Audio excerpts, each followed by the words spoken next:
everyone for joining us today. Really appreciate that you're spending a little bit of your Sunday afternoon with us. Very excited about this. These are always really, really fun panels. We're talking about personal essays. We have two of my favorite people and favorite panelists on today, so this is going to be wonderful. First up joining us, both of these folks are veterans of the panels. If you've been on one of these, you surely recognize them. We have Matt Ortile. Matt is the author of the essay collection, The Groom Will Keep His Name. He is the managing editor of Catapult magazine and was the founding editor of BuzzFeed Philippines. He is a McDowell Fellow and has written for BuzzFeed News, Vogue, Condé Nast Traveler, Self, and Out, among many others. Excuse me, and he lives in Brooklyn. Matt, thank you again so much for joining us. And Matt, if we want to find you on the internet, where can we find you? I'm on Twitter at Ortile, O-R-T-I-L-E. Instagram is Matt Ortile. And my website is mattortile.com. Thanks, Tim. Wonderful. Also with us today, another veteran of the panels, Jessica Ciencin Henriquez is a Colombian-American writer, editor, and writing coach. Her personal essays and narrative journalism have appeared in the New York Times, Oprah Magazine, Time, Cosmo, Teen Vogue, and Parents, among many others. Jessica is a graduate of the Columbia University MFA program and also the author of the forthcoming memoir, If You Loved Me, You Would Know, and host of the Forthcoming podcast. Jess, thank you again. And if we want to find you on the internet, where can we find you? Everything on Instagram and Twitter, and my website is all of the writer Jess. I'll just put it in the thing, in the chat. Oh, great. Thank you again. Just some quick housekeeping before we get going. I assume most of you found this through the newsletter. If you did not, this panel is part of a wider cinematic universe of resources we offer for freelance journalists, all centered around the weekly newsletter, which you can subscribe to at freelancingwithtim.substack.com. We also just last month turned on paid subscriptions to the Substack. With a paid subscription, you get an extra newsletter per week, access to subscriber-only events, access to the full archive of Zoom and workshop playbacks. This will be on there in a couple weeks. Early registration to Zoom panels, all kinds of other cool stuff. Again, you can find all of that at freelancingwithtim.substack.com. You can also find us on Instagram, just at freelancingwithtim. And you can find me on Twitter, just at Tim Herrera. I think that's everything. I always manage to forget something, but hopefully I covered most of it. So first, I want to start really broadly, because this is oh shit. Before I even start there, the most important thing, you should all see a little Q&A and chat box down here at the bottom somewhere.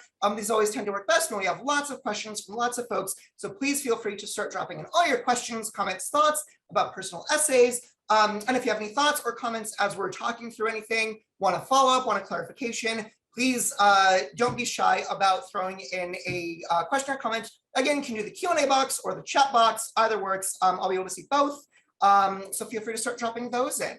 Okay, that said, so one of the questions that always comes up a lot, and this is something that I wonder a lot, personal essays are certainly not my area of expertise, but a question that I see a lot and a kind of idea that I see a lot is, how do you, it's kind of two-pronged. One, how do you know when a personal experience or a personal story is something that is worth and can sustain a personal essay versus just being like an interesting story you tell at the bar? And if so, how do you kind of elevate that into being something that an editor is going to want to buy and publish? Matt, do you want to get us started on that one?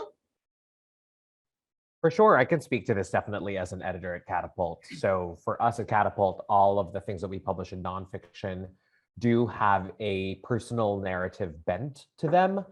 And so for me, I always ask, how is this essay, how is your story, how are your personal stakes engaging with a broader cultural conversation?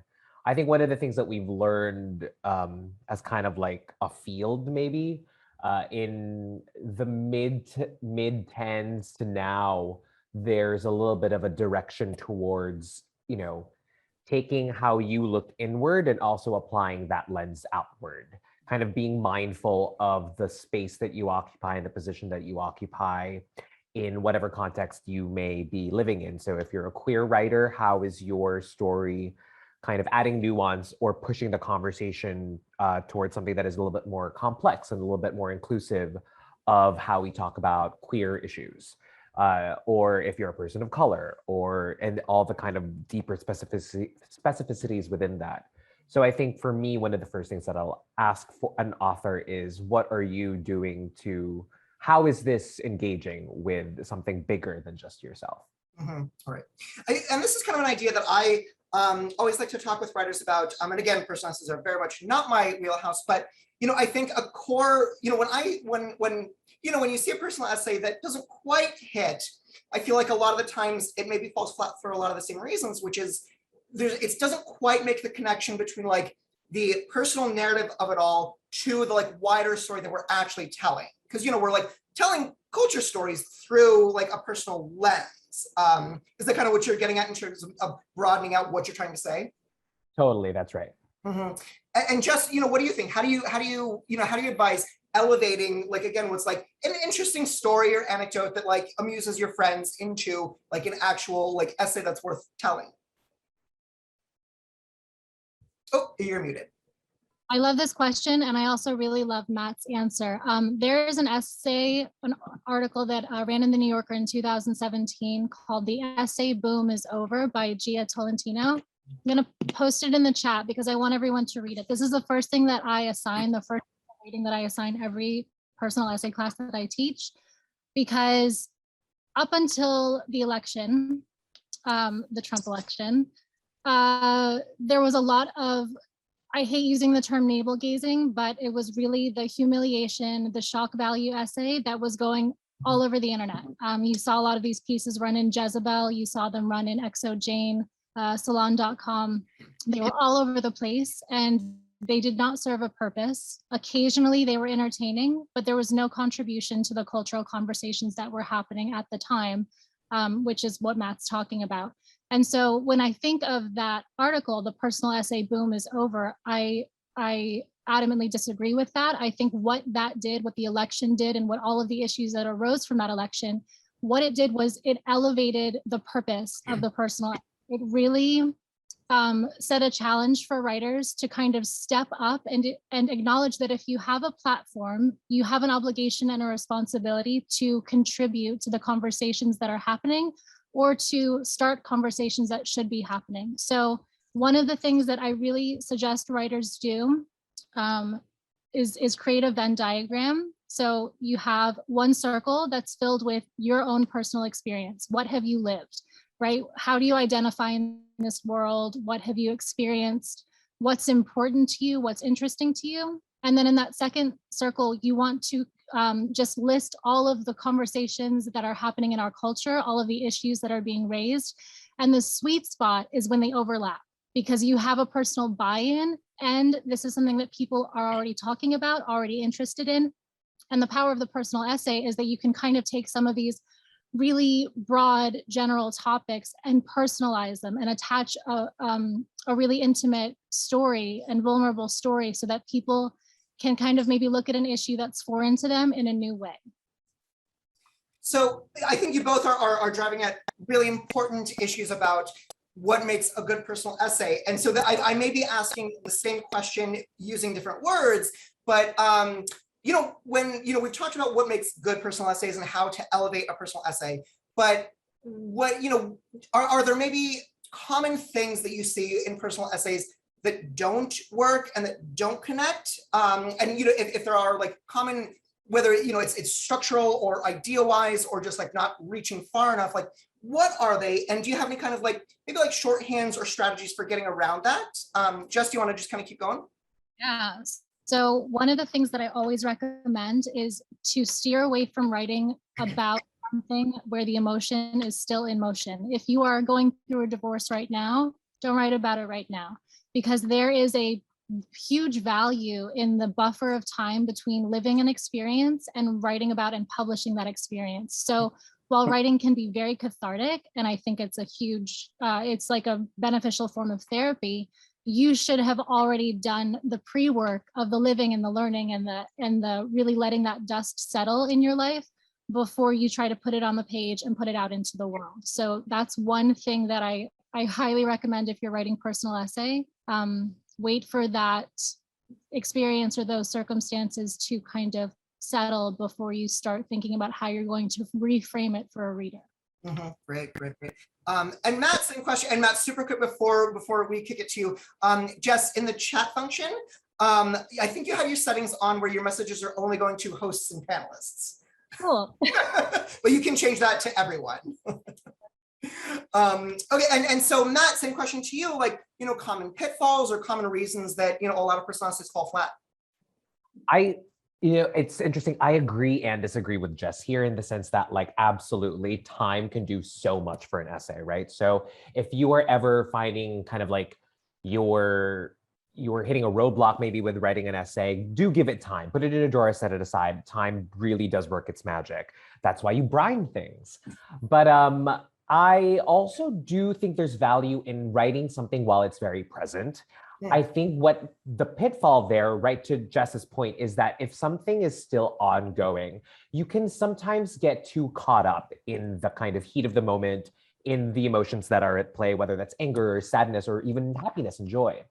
As an example, I'm working on an essay right now with a writer and for Catapult, and it's very much talking about a particular person in their life and in the ways that they've fallen short recently, and particularly in the context of the pandemic. And so I appreciated a lot of the points that they were making. I did pick up on the sense that there's still a lot of fresh kind of, let's call it, frustration. And at the end, a reader is going to walk away feeling like, oh man, this author really just hung that person out to dry. So I think sometimes when you are using writing to process, to kind of have that catharsis, and if it's still ongoing, it's still very fresh, you really, really want to do your best to look at the story as if you were reporting on it, as if you were also giving yourself some distance from yourself, from the moment. If you can't find that distance in terms of time, maybe it's the kind of position that you're in. So as a solution to that, I said to the writer, you're kind of putting this person out, you're kind of like dragging them in public a little bit, but you love this person deeply. Why do you love this person? Show us why you needed them to show up for you and why you were disappointed when they couldn't. Because as it stands, we're just kind of like, oh yeah, this person was being an asshole. So like, you also need to show all of the dimensions of the relationships of the characters that are, even if that situation is still unfolding as we speak. Because I think, to Jess's point, like, time will really do a lot for your work. But I think especially now with the pandemic, it's hard because it's like, I want to write about the pandemic, but the pandemic's still ongoing. I want to write about my grief, of my sort of social global grief in the pandemic, but we're still learning how to process that. So I don't want to say that stuff is off limits until a certain amount of time. But I think there are ways to sort of be very even-handed with how you talk about things that are still presently happening. Again, at the same time, though, I so agree with Jess that if as a solution, give something some time, and very often you can return to it with clearer eyes. Right. So, so kind of staying in the same area, I'm gonna put you both on the spot here and ask you a question that I know doesn't have an answer. But this is something that I get asked a lot, and like whenever this comes up, I say like, I don't know, like you're asking the wrong person. But a question that comes up a lot when I'm talking with folks about personal essays is, setting aside the time issue of it all, like how do you know when you've reached the point where like you have enough maybe emotional space between like this thing that happened and like now I'm in a place where I can write about it? Because maybe time is the only answer, but a question that comes up a lot is like, I want to write about this thing, but I feel like I'm still too in it. Like, when do I know that like I'm in a mental space that I can write about this? Again, I know there's no answer to that, but even in the writing that you've done, is there any kind of like point that you realize like, all right, like I've like introspected enough and thought this through enough that I know that I can do this idea justice without getting too in my head and in my heart about it? Matt, do you want to keep going if you have an answer? Again, I know this doesn't have an answer, it's a very difficult one, but. One thing that my old editor-in-chief, Nicole Chung, who used to be the editor-in-chief of Catapult and recently just left, one thing she always had said was sometimes when someone has a pitch or someone has an idea, they really do need to just, they or we, one must sometimes just start writing it and see if the thing has legs. And if you feel maybe that your thoughts are organically organizing themselves, maybe you're ready and you're ready to explore at least, right? Or if you, for me, in writing Groom, I definitely decided that, okay, I have to have an ending. This is where the story ends. Mm-hmm. And again, kind of the thing about writing nonfiction, particularly memoir or personal essay, I always think there should be room for change, right? Like you have to land on an ending, but you're never going to say, this is how I'm going to be forever, the end, this is my permanent position. A writer always has to leave room to say, oh, that may have been how I thought in the past, but after X amount of time, I find that my positions and my theses and my arguments are growing. So I always find that it's either you try to work through it first, and then, or you find an ending. But sometimes, for me, I think I started. So again, when am I ready, right? So my mother died last summer in 2020, and I haven't been able to go home to the Philippines where she and my stepfather live, or she lived and my stepfather still lives. It'll be almost 2 years. It's essentially been a year and a half. And so I knew that's a big part of, I know that's a big part of my life. And I know that that's going to be the core of a book that I will write at some point soon. Is it going to be the next one? I thought it would be. But, as I started to sit down and write a proposal, I thought literally this thing is still happening. I haven't been able to go home. What's the ending going to be like there? I can't hypothesize an ending for myself in my life. That would be just disingenuous to me in the process. So what I did instead was kind of pitch to my team at Catapult. I'm going to write a column about processing grief as it's happening, as you're learning how to carry grief. And a lot of folks will possibly, be more ready to write about death, particularly of a parent, after a certain amount of time beyond just a year and a half. But for me, what I've kind of done is, okay, the goal here is to not have anything set in stone, to literally ask the question with a reader, with readers, how do we carry grief? How do we process it? How do we move on with it? And again, each of those endings I kind of land on kind of like, okay, this is what I'm going to tell myself for now. Like my mom lives in this apartment because I live in this apartment, I have an argument to be made about baking and baking her recipes. So you kind of have to find a way where you give yourself that ending. And ultimately, sometimes you just want to try it out. And, if it works for you, that's awesome. If it doesn't, don't beat yourself up over it. Right.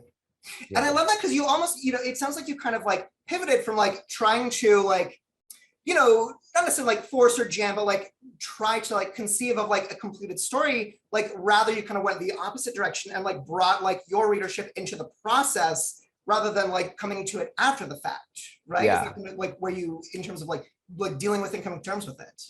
Totally. I think a big inspiration for the column at Catapult right now is a lot of the tweets that I was just tweeting into the void, like very immediately after my mom died that summer of 2020. And everybody was very sympathetic. A lot of people were sharing their own stories and thinking about some of those anecdotes and some of those emotions. I'm trying to think, okay, how do we, like taking that feeling, trying to make meaning out of it, but also again, connecting it to a broader sense of how people experience grief. I think a lot of us now are experiencing grief in ways that we never expected. Mm-hmm. So I try to give it a ballast beyond just the personal stuff. I mean, that's always an interesting kind of solution, is to, if you can't totally talk about something else yet, or you're not quite sure what to say, bring in a piece of scaffolding. Like for me in my column, like my first one was about this apartment, moving into an apartment that my mom will never be able to visit.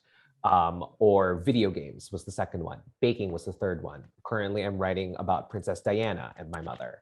So like finding other kind of, what's that thing you call when like, there's a plant and it's a piece of wood and you're encouraging. Oh, right, that the plant wraps around to climb. Yeah, yeah, right. So a trellis is one word for it.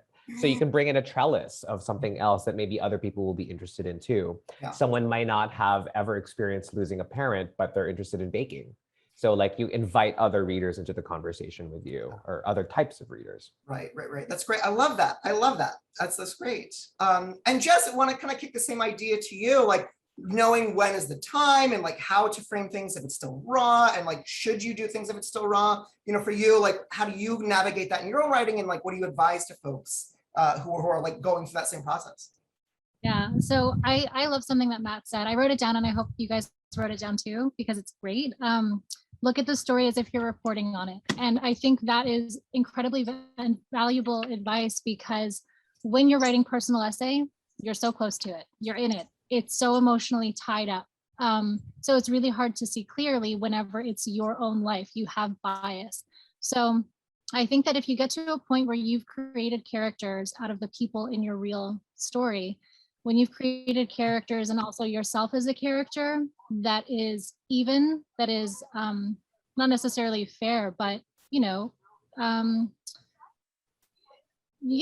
we create these characters sometimes as all good or all bad, and that's just not realistic. And I sometimes think that's a good way to gauge whether or not you're ready to write something. If you have a character in your story that is just like the most awful, abusive, terrible, never did anything right, their fault, that's a pretty good sign that you're not ready to tell this story yet, because no character, no person is that way. The people that break our hearts are people that we fell in love with, right? So kind of back to what Matt was saying, where we're creating these, these characters that are fully rounded. I think that's a good way to know when you're ready. Also, one thing I wanted to say was, when I was at Columbia studying with Margot Jefferson, who was a phenomenal just resource and guide in my writing life, I remember asking her what memories to include, because again, I think another crisis that personal essayists come up to is you have the full story, and yet you only have 1,200 words that you can get on the page. So what do I put in? And one of the things that she said that stuck with me was that writers have to remember that their memory has an agenda. So all of these memories that you have, right, that they're fact to you because they happened to you and you remember it this way, you really have to check those memories and see what exactly is it that they're pointing to. What is the intention behind telling this story? Is it for the desire to have the last word, to be the one to dictate how history happened? Yeah. That's not a very good intention, by the way. I feel like it's very flawed. But really check in with your intention, check in with your memories, and really just check in to see if you have created characters that are real. I think that's probably a good little checklist to get you started. Yeah, that's great. I mean, you both are talking a lot about characters. I think that's really smart. And it it almost sounds like we're like kind of arriving at like a similar-ish destination through a lot of different paths. It just like, if it feels like things are in absolute terms, like maybe take a beat and kind of check yourself, because like nothing is in absolute terms, and that's not going to make for the best essay. Is it kind of where we're landing here? Okay, great.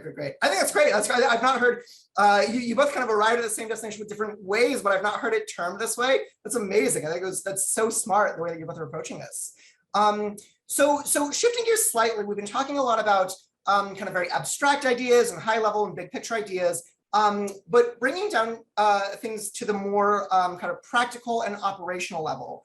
I want to go through a couple of processes and questions here. First, this is another question that I get a lot, that whenever it comes up in terms of personal essays, I just like, no idea. But I want to talk with you both a little bit about structure. Because the way that I, like, correct me if I'm wrong, but the way that I like structure a lot of the service stories that I've edited and I've written that use personal history narrative is using that personal history narrative as a tool in a way to launch into a wider cultural idea that we're actually talking about. Because, we talked a little bit about this earlier, but, we're telling like big picture, like cultural ideas and stories through the vehicle of a personal essay. So Matt, maybe you can just kind of get us kicked off, both from the writing that you do and the writing that you edit. Are there, like, there's 1,000 ways to tell every story, but are there general kind of like traditional or kind of like hallmark structures for a personal essay that you like to see in stories that come in and that you like to use in stories that you write? Totally. I mean, to your point, right? There's so many ways to skin a cat in this way. Also, who came up with that phrase? Were people skinning enough cats that it became It's a such a little commonplace problematic phrase? these days. But there's many ways to go about it. But for me, I think one of the basic in the best way, like fundamental structures that you can do is to have the personal story in the foreground while you have other sort of cultural, historical, contextual information in the background. For me, I'll speak about Groom. I always wanted to start with very specific anecdotes, like talking about social media and astrology. That's kind of like the ideas, that's the background. But the foreground was this relationship that I had with a guy who I met on Twitter. So I always wanted to make that the kind of the forefront of the story, while I would use, kind of my thoughts on astrology or my thoughts on gay Twitter as kind of further context to help illuminate parts of the story that's in the foreground, but also connecting this story to possibly other people who might relate in a way that, for example, I too have flirted with someone on Twitter, or I also believe XYZ about astrology. So that's kind of one of the fundamental ways to structure a personal essay, is to have that personal story be the core, but you're bringing in other outside sources to supplement both the story and to and open it up to other possible readers. These days, I'm trying to be a little bit more free with it. I mean, if anything now, so what I'm regularly writing about are the columns at Catapult about grieving my mom. And those are like maybe 80-20, very personal, and then 20 like outside stuff. But this, like currently this Diana draft that I'm working on is a little bit like, I'm still trying to figure it out, but it really just feels a little bit like these are my how I'm connecting two disparate ideas and trying to assess why I'm connecting these two things. Why does that matter to me, and what can that, hopefully illuminate about the grieving process, right? Or how we maybe remember the ones that we love, or try to make myths out of people we hope to know entirely but never really do.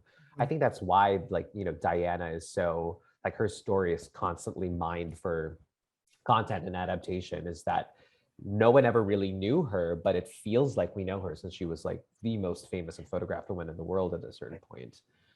Possibly even more than Kim, but I don't know. That would be an interesting kind of thing to encounter. But so yeah, so you can be a little bit, very experimental with what you do, but there's nothing wrong with always just leading with one and having it be supported by another.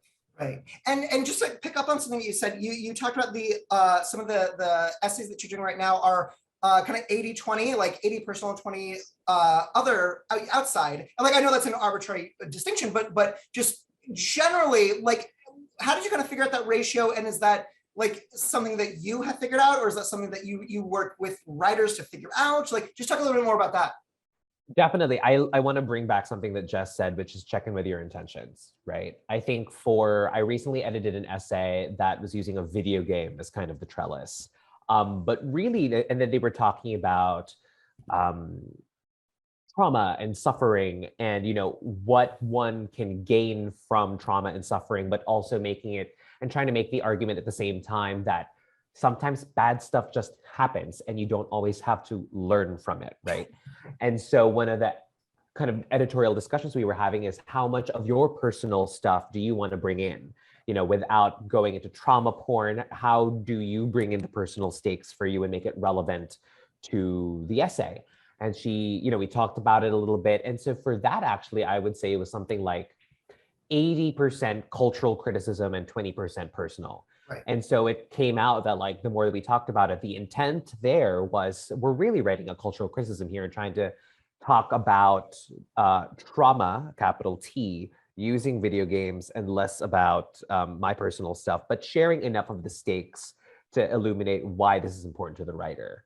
So again, whether you have this conversation with an editor, with your writing group, with a writing buddy, with yourself, you always have to, again, check in with your intentions, as Jess said. I love that, because it's never going to be a one size fits all kind of formula for every story that you want to tell. Yeah, that's great. That's great. And just to kind of kick the same idea your way, we're talking about structure, but how do you, again, like in the writing that you do and the writing that you see and the writing that you help along, are there, again, like 1,000 ways to write every story, but are there certain structures that can be kind of a baseline, or that you like to see, or that you like to teach? But just, talk a little about your thoughts on how to structure a strong personal essay. Yeah, so my personal favorite structure to use is, and I always suggest that people do this, because I think that when it comes to writing anything, but specifically personal essay, it's like, where do I start? Where you're just staring at a blank screen and it's so daunting. Yes. So I always suggest starting at the point in your story when you thought it was over. Like whatever the it is, right? When you thought that life was over, that relationship was over, basically the breaking point. Start there. That's your first 300 words, maybe less. And then once you got the reader's attention and their buy-in, then you can go back into the boring backstory, which you have to do. You have to give that backstory, all of those details that led us up to that point. So basically, you'll start with the breaking point, go into backstory as far back as you need to go to explain how you got to that opening. And then your ending is the resolve, the resolution. What happens after it didn't, or, after you thought it was over, what happens next? That is usually a pretty easy way to lead into your ending. Whether there's a lesson there, whether there's not, I highly recommend it. But again, there's a million different ways to do this. Another thing that I'm a huge fan of, kind of what Matt was talking about. Oh wait, I actually want to, a great example of a writer that uses that structure I just mentioned is C.J. Hauser, who wrote The Crane Wife, that was in the Paris Review 1 or 12 years ago. I don't know time anymore. So I've linked it in the chat if you want to look at it. That's a great example. And then another strategy that I really like to use is bringing in a more palatable topic to discuss something more emotionally heavy. Exactly what Matt was saying. So a great example of this, I think I've got it pulled up, is a New York Times modern love essay that ran. It's called Just One Last Swirl Around the Bowl. And the author starts out by writing, "My daughter's stupid goldfish is dying." So is that an enormous tragedy? No, it's something that's pretty simple, pretty easy to get back into. So yeah, somebody wrote, making the unbearable bearable. So what this writer does throughout the essay is he starts talking about watching his father, sorry, spoiler alert, watching his father die slowly, and that feeling, that gut-wrenching feeling of not being able to help, feeling completely at a loss, and how he sat with those feelings. But the way that he's introducing the reader, or inviting the reader into the story, is with something that is just more easily digested. A little goldfish dying and being flushed down the toilet. That's something that we can all kind of invite in. I think if you are to start out a personal essay with, as Matt said, like trauma porn with this like very heavy loss, that's a lot. You're asking a lot of your reader. You're asking for them to make space for your trauma that maybe they're not ready for. And so once you've earned their trust as a writer, as an author carrying the story, you earn that trust, make sure that they feel like you got them throughout whatever 1,500, 3,000 words, and then you can invite them into the more deeper, complex ideas that you're trying to introduce. Right.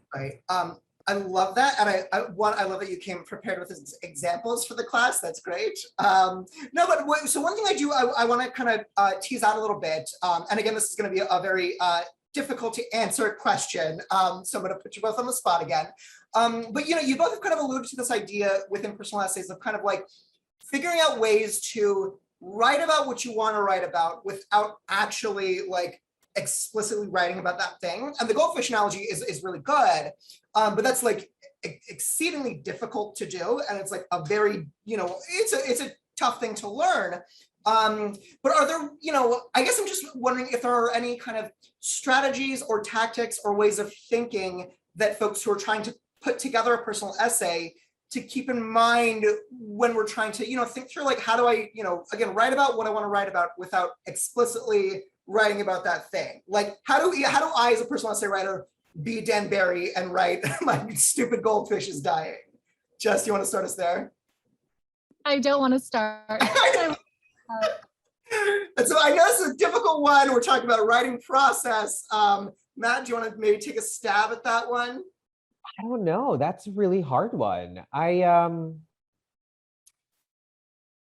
It's interesting. I wonder sometimes if, so for example, you're trying to write about something beautiful, something hard, something ugly, something great, something bad, but you can't quite, there's always that first hurdle, I feel like. And what am I trying to say here? So I'll just use an example. So literally, I'm like thinking about this Diana draft. It's due tomorrow to Taja, one of my colleagues at Catapult. And I'm like, and I had a really hard time getting into it because I think it was the first time where I really felt like, God, what do I have to say now about grieving my mother? Yeah. I've been like, God, so what have I done in terms, like, what can I say that feels truthful? Like I didn't sit down and like do a writing exercise and like take a notebook and like write down, I feel things that are true today. It's beautiful in Brooklyn right now. I didn't do that, but I kind of just was thinking to myself, where am I currently with this thing that I'm still trying to write about and continue to write about? And I can't burn out on the topic of my mother, of grieving my mother. Like that would defeat the whole purpose.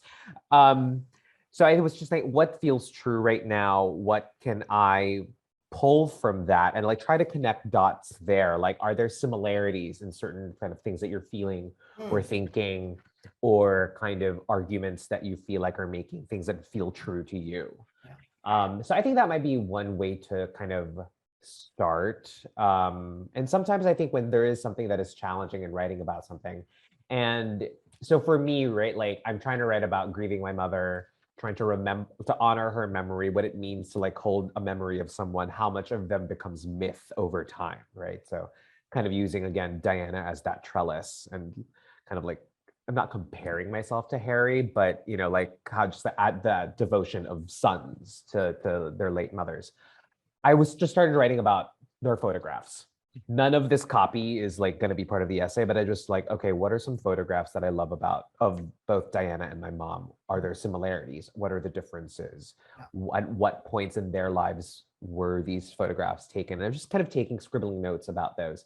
And then that's where I also found a little bit of the impetus to start my essay. And kind of the middle part of it is like comparing and contrasting these two women and what I learned from that. So again, it's just kind of like, if you're not writing about the thing that's right here, write about the thing that's like a little bit outside here or out here or even out here. As long as you find like maybe there's some kind of thread that connects the things, you can eventually ride that thread hopefully to the core of the thing that you're trying to talk about. This physical expression of the idea, that is exactly the idea I was getting at. You perfectly put that into a physical expression. That's exactly what I'm talking about. Jess, do you want to kind of pick up on any of that? Yeah, no, I love what Matt said. I think he actually answered this question a couple of questions back with the idea of creating not necessarily a scaffolding, but kind of in a really active way, writing around the thing you want to write, that you inevitably want to write. I think this is actually an important strategy because sometimes we have a desire to put our stories out into the world that are very intimate, that are very vulnerable, and that are very I don't want to use the word exposing, but that are stories that involve other people. And so a great way to test those waters is to do exactly what Matt is saying by writing, in a sense, just kind of plucking different angles of that one subject and seeing how it feels to put just this much out there, seeing how it feels to be this vulnerable, seeing what the feedback is, which is a really important part of this process. And, as writers, we have both the blessing and the curse of immediate feedback. Thank you, internet. We know exactly what readers think of our work as soon as it's published. So I think that writing around it for a period of time not only gets you comfortable with putting that information out there and really forming that story, but it does a lot of work to really help you figure out exactly what it is that you want to say. you know, and get very specific about it, and then go back to the intention of it. What is it that you want to say? I feel like that is the one thing that I cannot teach. I cannot teach someone to have something to say. I can't tell them what their story is about. I can guess around it based on what they're telling me. But when you kind of pluck little threads of your story and really expand on them, it'll bring you closer and closer to whatever the truth is that you want to put out into the world.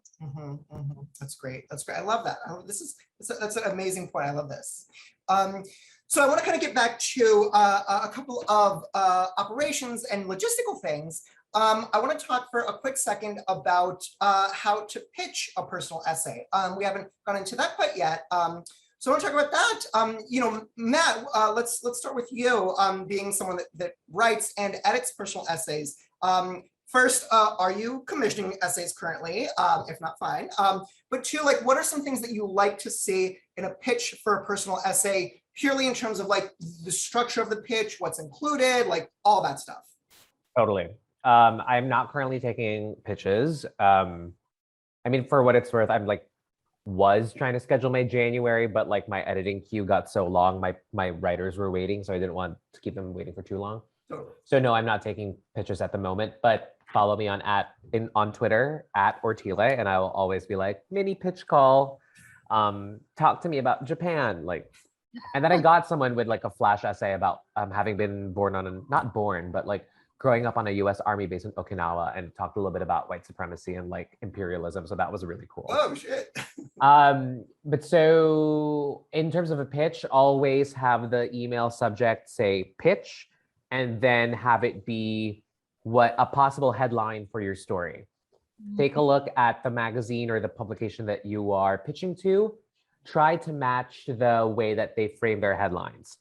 That's kind of one of the big goals here, is to make your editor want to say yes as much as possible, / do so much work for them that they're like, well, I can't not publish this. It's already all there. A pitch in terms of structure, I think one good way, I mean, but there's many ways to do it, but you will always want, I mean, the voice and the style and the sense of authority in what you're pitching and what you're trying to communicate. An editor has to read a lot between the lines to see how much kind of contemplation or kind of research or reporting you've done on something. One trick is to try writing your essay a little bit and like see what the first 200, 300 words look like. And is that going to be kind of have enough in there for an editor to say, oh, I see the conflict or I see the tension. I love Jess's point earlier about possibly starting with the breaking point. Like you're introduced to characters, the kind of central drama, and potentially what direction it's going to go towards. I always like in a pitch to at least have a sense of what the ending is going to be like. I always like to say, it's like, if I'm going to buy an outfit, I'm not just going to look only on the front of my outfit. I have to see what I look like from the back. So sometimes I'll commission a pitch and then it'll be great, but then the writer will turn around and the ending's not completely something I didn't expect, or kind of feels like an antithesis to what the pitch was. So try to give a sense of where it's going to go. Try to give a sense of that beginning, middle, and end. Yeah, and a pitch really just has to be the best parts of your essay. And tell us a little bit about who you are, why you're writing this story, what's at stake for you. Some people like clips. I could kind of take or leave clips, because sometimes you never know how much a clip is the writer's writing or versus an editor's writing. So those are sort of my 101s on pitches. Great. And two other things, in all the pitch sessions that I've done, and I think both of you have been on one of those at least, we always talk about never, ever, ever, ever include a draft of your story in the pitch. However, the only exceptions are personal essays and opinion pieces. So for you, Matt, do you like to see a full draft, or would you rather just see the pitch? It so depends. Sometimes if I'm like in a rush and I have a lot of things to edit, I would love to see like a draft already, just so I can say yes or no. Yeah. And I can already start edits and be like, I love this so much. I've already started edits. Here's your paperwork. Take my edits or leave them. So I admit that's very personal. Not everybody works that way. Mm-hmm. But I do love a pitch because sometimes you get to shape that thing with the writer. Yeah, and even if you've written something already, if a publication has in their pitch guide, do not send drafts, don't send drafts. You can write a pitch for the thing that you've already written, and they'll say, great, due to me in a week. And you can be like, oh, I'm early by like a day or two. Do you mind? Like, so, but again, follow instructions is a big one for pitching. Yeah, that's great. That's great. And just super quick, Matt, and then I want to move over to Jess. Matt, last thing here. How do you feel about publishing never before published writers? Oh, I love that.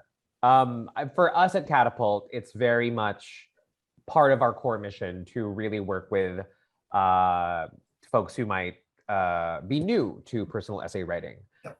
It might be their first essay that they've ever written, but they've maybe written a lot of music reviews or something. But if you're a completely unpublished author before, that's fine by me as long as the work is good. We pride ourselves on being very often someone's first byline ever, and it's very special. That's great, great. And I wanted to highlight that this is another one of my little bits that I was doing pitching panels.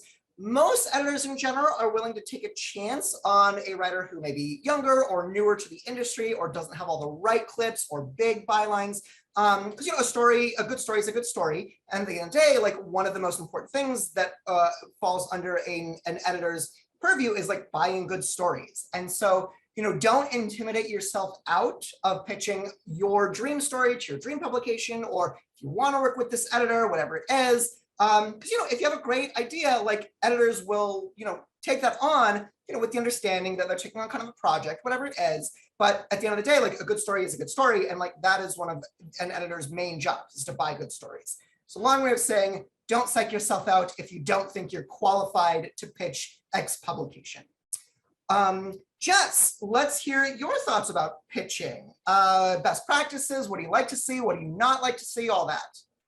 So two quick things just off of being new writers putting out publishing personal essay. Mary Bergstrom published her very first ever attempt at a personal essay in the New York Times Modern Love column. It was titled Preparing My Family for a Life Without Me. Laura Cathcart Robbins wrote her very first personal essay, pitched it to Huffington Post. It went viral. It led to a podcast. It led to a book deal. So if you have a story, it does not matter what your clips are. It doesn't matter who you know. It really doesn't matter. So don't let that hesitation stop you. Don't even let that be an insecurity, because when it comes to personal essay, you are an expert at your life. Like there's no one else who can top you. So really just hang on to that little bit of confidence. When it comes to pitching, it's actually probably, I think, the most simple part of this process. And I think it's daunting to a lot of writers because it's intimidating. We have this very strange and incorrect idea that editors are the gatekeepers to our careers. They're not. It is a mutually beneficial relationship. Editors need amazing writers. They need content, and writers need platforms. So it is a mutually beneficial relationship. There is not a power dynamic here that should scare you. And I think that if you're working with, and I've heard horror stories, but if you're working with a writer that leaves you feeling like there is that uneven power dynamic and it doesn't feel good to work with them, that is not the majority of most writers' experiences. So just remember that, you don't have to tiptoe into their inbox apologetically. Go in there with confidence. I have this thing. So, okay, here's the structure of every pitch I've ever written, everything my students have ever published. It's very simple. Dear whoever, make sure that it's a person that you know exactly who's editing this column or this part of the paper or the publication. You can do that research. You can find it on Twitter. It's accessible. Editors are not hiding from you. They are making themselves available on the internet. So, dear whoever, this is what my essay is about. This is why I've written it. This is why it will relate to your readers or why it will interest your readers. This is who I am. Thank you, goodbye. That's it. And I think that, this is what my essay is about. And Tim is probably like, you hypocrite, because I'm pretty sure I've sent Tim like a 4 billion word pitch before. But that being said, when you know exactly what your story is about, you can summarize it in 3 sentences max. When you don't know what your story is about, pages, because maybe it's this and maybe it's that. So it's super simple. This is what it is. This is why I wrote it. This is why they'll read it. This is who I am. Thank you. Goodbye. If there are relevant clips, include them. If there are not relevant clips, you don't have to say, I've never been published before. This is my very first, like, no, you're doing yourself a disservice. You're saying too much. Pitch, anything else? I think there's a lot of questions about follow-up that people have, and that is specific to every editor. But what I always suggest is to go into your own inbox and find an email that you, from somebody or about something that really interests you, that you want to participate in, and see how long it's taken you to respond. And it's still sitting there flagged. Like, just remember, like, people are interested, but they also are juggling other things in their lives. So my general rule of thumb is, unless it's timely, unless it's specifically about something that's unfolding in the news right now, I'll give it a good 2 weeks. And that doesn't feel intense or anxiety ridden for me, because it's not the only pitch I have out, you know? So continually putting work out into the world, continually putting pitches out into the world will make that waiting process a lot more palatable, because that's really the hardest part of all of this, is the patience of being a writer. Between pitch and publication and payment, we are talking months. And I think that that's an important piece to bring into the conversation, because if you're expecting it to all unfold quickly all of the time, you're just setting yourself up to be disappointed. Does that answer? No, that's perfect. That's perfect. And I want to throw one thought back to you and to Matt. So this is something that I advise every freelancer to do, but with the caveat that the pitching sessions I do and the stuff that I do is focused primarily on like reported features and news. So I'm just curious if this is something that either of you have done or would like to see. But what I do in my pitches, and what I love to see in any pitch that I've ever gotten, is just one sentence at the end of the pitch that says, if I don't hear from you in 2 weeks, I'll assume it's a no, and I'm okay to take this elsewhere. I love that for a news story or reported feature, but is that something that would work for a personal essay? I don't know. I'm curious too, and like, I don't want to be giving bad advice. And so what do either of you think about that? Matt, do you want to start us off? Have I seen that before? I think I have, but I like to reply within 2 weeks, definitely. Sometimes I'll say, I try to pass immediately, because like for me, I'd never try to leave a pitch sitting for more than maybe 48 hours, 72. Someone did send something to me at like end of day Friday, and then first thing Monday morning followed up. I was like, please, we had a weekend. So that kind of was a bit of a bummer. Don't do that, is what we're saying. Don't do that, no. +1 to Jess's point, 2 weeks is a good rule of thumb from a lot of editors that I've spoken to as well. Yeah. The disclaimer, if I don't hear from you in 2 weeks, I'll take this elsewhere.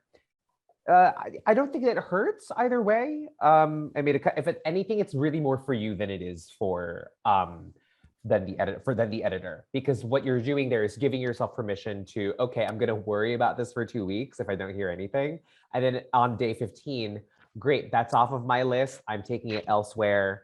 And it's their loss if they decide to chase you on day 16, because then you got it accepted on the same day you pitched it somewhere else. So you're kind of covering your ass in that way. You're giving yourself permission. I don't think it particularly hurts. If some editors find it annoying, then that's on them. But yeah. 2 weeks is kind of like that good rule of thumb, best practice. Yeah. And just for you, have you ever put in a deadline like that in, / would you advise someone just for personal essays? So I'm going to say 2 quick things. One, unless your story is timely. And what I mean when I say timely is that it will not be useful or publishable or relevant in 2 weeks. Mm-hmm. Okay. So if it's something that's unfolding in right now, that it's all over the news, that it's, you know what I mean when I say timely. If it's timely, I always put the pitch in the subject line, and then I put time sensitive, or yeah, I just put time sensitive. And that is really just, I never say urgent, because let's be real. It's not Nothing's urgent. So unless it's timely, I don't really put any pressure on the editor, because to me that sounds like a threat. Like, it is a threat. That's why I like it though. It is a threat. Like, now that I'm pitching around and like having seen like 1,000 million pitches, like I want that threat. Because I mean, like that was saying, like it's good for everyone. Again, I don't want to get into too much of a tangent here, but you know, the reason that I love to recommend that is because, like, as a writer, like it is kind of a threat to be like, hey, if you want the story, like fucking get moving. And like, if I'm the editor and I come back on day 15, like I can't say shit if you've already taken it elsewhere. But again, this is solely about like news and feature stories, so I will defer to your judgment when it comes to pitching personal essays. I will say that some of the most successful pieces I've ever had published were weeks before I got them. And maybe I had to send a little nudge. Hi, this is still available if you're interested in reading it after a few weeks. I think the longest I ever waited was so long that I forgot that I'd even written it. Probably about 8 weeks. I had a piece out to Oprah Magazine and they didn't respond. And I was just like, it is what it is. And when they got back, it was with a yes. So I just feel like, especially now with everybody, the whole world flipped upside down and some people are navigating their work and their personal lives a little bit more closely than they were before. I think allow just a little bit more time. And then one thing that I want to really share is that my agent gave me the best advice I've ever received in my life. And it should serve you to just calm that stress, that waiting period, which is that your story is as valuable today as it will be in a year, as it will be in 3 years, as it will be in 5 years. So if there's value there, and if what you're putting out into the world and the intention is to move the needle or say something or contribute to, you know, the overall good or the overall growth of everyone, your story is valuable. And I think that sometimes we feel like we have to, you know, squeeze everything into this window, into this certain timeline. And that's just adding a lot of pressure onto yourself that's unnecessary.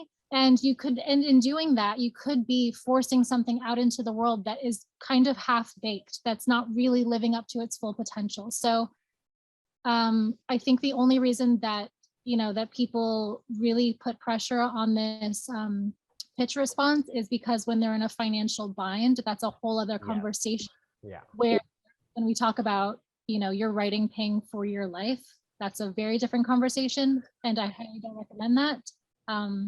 Whole other conversation, but that's the only time I can think of where it would make sense to kind of put a little bit of pressure on an editor to respond. That's great. I love these perspectives. That's so, so helpful. Well, so we're just about coming up on time. And so there was a question here that I think is perfect to wrap up both practically and metaphorically. So the final question I would like to kick to both of you is, when you're writing a personal essay or thinking through your personal essay, how do you know when you're done? While you both are thinking about that, just some last housekeeping. Once again, thank you everyone who tuned in today and spent a little bit of your Sunday afternoon with us. So, so appreciate you joining us. Again, you can subscribe to the newsletter that this Zoom is part of a series of at freelancingwithtim.substack.com. You can find me on Twitter at Tim Herrera. You can find Freelancing with Tim on Instagram just at Freelancing with Tim. And Matt or Jess, when either of you think you have an answer to knowing when your personal essay is done, shout out. Anybody ready to go yet? I'll start because I want want Matt. But just before you start, once more, if we want to find you on the internet, where can we find you? So everything on social media is, and I'll put it in the chat box, the writer Jess. I normally teach all throughout the year, but I took a break. I am doing one-on-one essay editing and manuscript editing, so I'll link that as well. So how do you know when you're done? If you have a piece that is assigned, you're done at your deadline. That's like the biggest blessing when your editor's like, here's when I need it by. And then that's your job as a writer to say, okay, I've taken it as far as I can take it, and now I'm going to let the editor do what they do best and just kind of hand over the reins. If you don't have a deadline, and I think a lot of writers do create pieces with the hope that they will be published, or they create ideas with the hope that they will be published, but they don't have a deadline unless it's a self-serve deadline.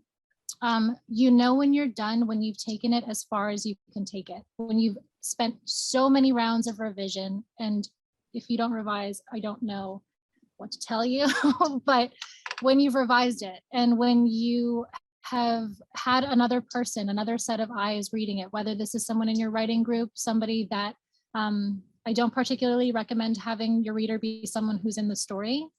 It's unhelpful, I think, in the beginning part of the process. But when you've said all you can possibly say, when you've revised it as many times as you can revise it, and you feel like it's strong enough and it's good enough to send. Now, I say that with the one little caveat that you should know. If you go back and read that piece a year after it's published, you will want to change things. You will always want to change things. When you read your manuscript, after it's on the bookshelf, you'll be like, oh, damn it, page 64, like, ugh, what was I thinking? So just be aware that that's part of the creative process that you're, and the reason that that happens, that looking back and wanting to make changes and maybe regretting or wishing you'd added something in, that happens because you're growing as a writer. So that's great, right? Like that's the ideal, that's the goal. So when you've taken it as far as you can, when you've had another reader who's just checked it for typos and spelling and, you know, huge gaps in your story, you kind of just have to, whether you feel ready or not, send it. Right. You know, that's, yeah. That's great. That's great. Thank you. And thank you, Jess, again so much for taking the time today to join us. Matt, how do you know when your essay's done? And also before we get going, where can we find you on the internet?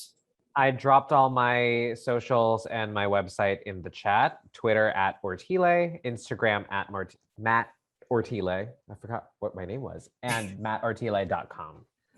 And you can read the lovely Catapult magazine at catapult.co. To echo Jess, like when your deadline is there, turn it in if you have an editor. When your editor says you're done, and that can sometimes also be interesting because I'll sometimes have writers who are like, no, wait, but I want to say more. And I said, well, it's already in proofreading. Why didn't you tell me all of this earlier? Now we have to go back again. So when your editor says you're done, you're done. Unless they agree and you're like, actually, yeah, it could have used another polish. On the more kind of crafty side of things, I absolutely agree with Jess. If you've taken it as far as you can in that period, like that's kind of one of your stopping points. One thing that I would like to, that I always say to writers is, okay, are you done? Are you comfortable with this being out in the world? Are you willing to stand by this story? Like hell or high water, you're lawyering up, like you're gonna stand by this, yeah? If you're not, do take the steps and necessary tactics to make sure that you are comfortable putting the story out there. Another thing that this is kind of contentious personal essay writing territory. I always like to encourage writers to talk to the people who are in the story if they can. You don't necessarily have to give them veto power over, your mom doesn't have to have veto power over what the story of your family. Your ex doesn't have to look at it. Sometimes you're not in contact with people, but sometimes a heads up, like telling them, hey, I wrote about X, Y, and Z, just so you know, so that they're not caught off guard, so that there are no surprises. This is the tactic that is often employed in investigative journalism as well. One thing that I learned at BuzzFeed News is that it's always best practice to send essentially a no surprises letter when you're essentially, doing a big scoop on like ExxonMobil or something. Like, heads up, we're publishing all of this. It's all in public record. You kind of walked into this yourself. And you can do something similar again with a personal essay, echoing something that Jess and I touched on earlier. Treat it like you're reporting a story. Are you making your story as bulletproof as possible? Can it, will it float? Will it sink? If it's sinking, you need to patch up some holes. And ultimately, at the end of the day, even if it is something, I 100% agree with Jess, if you don't like what you've done like 2 years ago, ? Are you growing? But something you can be very proud, certainly, of what you've put out in the past. And I think that's another kind of squishy or more emotional way to see if the story is cooked and done. Are you proud of it? Are you going to stand by it? Fantastic. That's amazing. An excellent note to end on. Matt and Jess, thank you again so much for joining today, offering such amazing wisdom and insight and advice. We so appreciate it. Everyone who tuned in, thank you again for spending a little bit of your Sunday afternoon with us. So glad to have you here. And just real quick, I saw a couple of questions. A playback of this will be available on the Substack in a week or two, give or take. And otherwise, again, Matt and Jess, thank you so much. And I hope everyone has a great week. Take care. Thank you.